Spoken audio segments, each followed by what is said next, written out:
created and popularized by Chicago architects.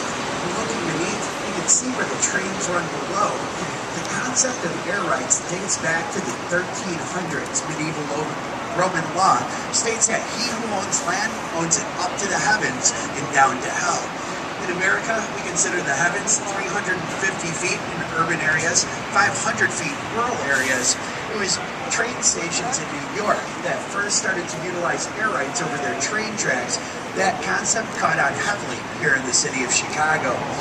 We got these two glass boxes, Gateway Center 1 and 2, in the 1960s. In the 70s, they wanted to switch it up a little bit with Gateway Center number 3.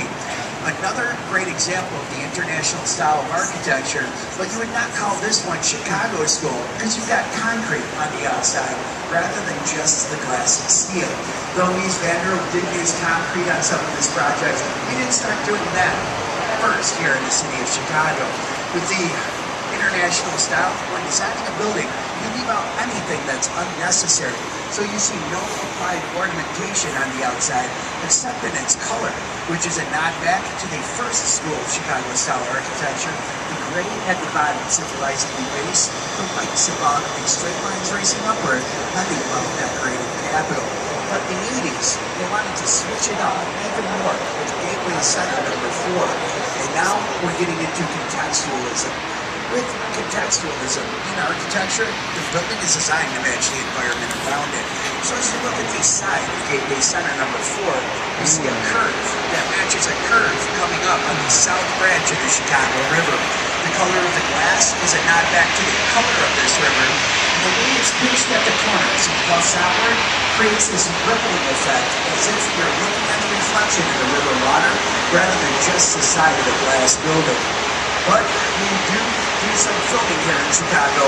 One of my favorite movies is a scene right here. Has any of us seen The Dark Knight? You Batman fans, you've seen this building right here. The opening shot of The Dark Knight, shot of the south wall of Gateway Center number 4. You see a pane of glass explode, and the Joker's then ziplining the roof of our old post office, which serves as Gotham National Bank in The Dark Knight. And then the Joker catches out the sidewall in the school bus, drives down Van Buren Street.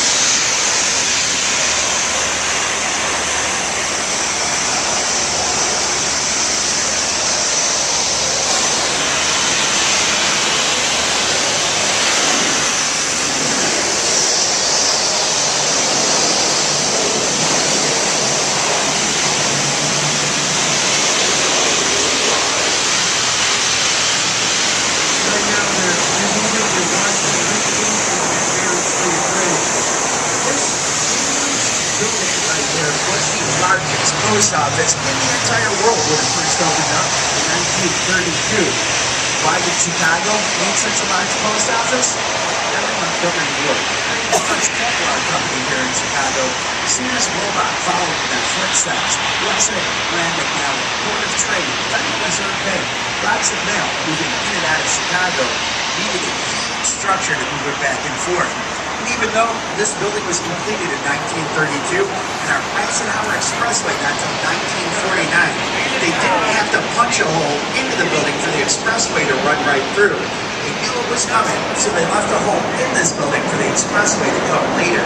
But as the times are changing, they needed to streamline the entire mail process. Figured it would be less expensive to build a new state-of-the-art post office. So this was empty for about 20 years. We were watching it fall apart. They're doing a lot of work lately, renovating the entire thing. It's going to reopen as an office plaza with a little commercial. So we're happy to know that it'll be occupied and maintained once again. But another interesting thing about this city is how we got our name. And the earliest document we can find that references this city's name, written by Henry Jodil, 1688. He wrote that the Native Americans in this area have named this river Chickakawa for the pungent vegetation growing on its banks. That vegetation was ramps, some of the smaller of the edible onion family. You'll still find them growing pretty much anywhere we get wild vegetation. There's a broad leaf with a pointy end. Nothing's at the bottom when you pull them out of the ground. And when they're growing in concentration, you can smell them from about a block away. So yes, our name Chicago does come back to stinky onion. Here on the right hand inside is that newer post office, Carnes Collins Postal Facility. It's been here since '97. Designed by Knight Architects, it's a very efficient structure. Right here, 11,000 employees move 3 billion pieces of mail every single year. A compliment I hear a lot for Chicago is how organized we are.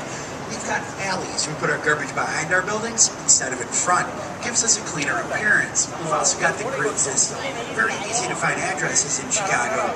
But I've got to admit, we had an advantage over most other cities. That advantage born out of tragedy. How many of us have heard of the Great Chicago Fire of 1871? And if you've heard of the fire, you may have heard of a cause of this fire. We've got a scapegoat, or at least a escape animal. Does anybody know what I'm talking about? Exactly what I was looking for. Mrs. O'Leary's cow kicks over a lantern, starts a fire, takes out 1/3 of the city of Chicago. That cow must have been in a bad mood. That story started by a guy named Michael Ahern. He was a newspaper columnist.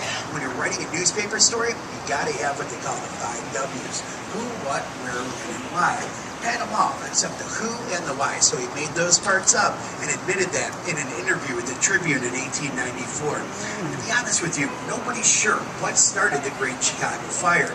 But we do know where it started.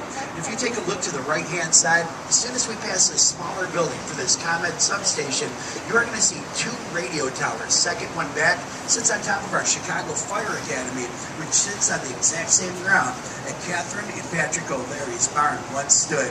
That's where the Great Chicago Fire started.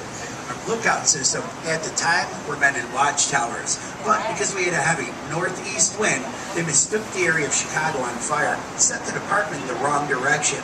To make matters worse, they had just battled a blaze the night before into the morning hours, losing a few men and a fire truck, which at the time was a horse-drawn carriage.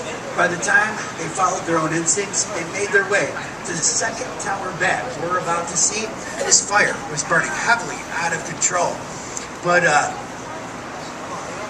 now you'll see that tower on the right-hand side as soon as we pass this building. They were hoping this river would stop the fire, but this river was so heavily polluted at the time, small animals could walk across parts of it. Parts of the river itself actually caught on fire. It burned into the downtown area. Here, heat generated by the fire, mixing with cooler air being sucked in off of Lake Michigan, created these fire whirlwinds. They threw hot ashes everywhere. Everything was made out of wood. Fire hit our main branch, caught up a grain elevator, jumped to the other side, and has crossed our river twice at this point.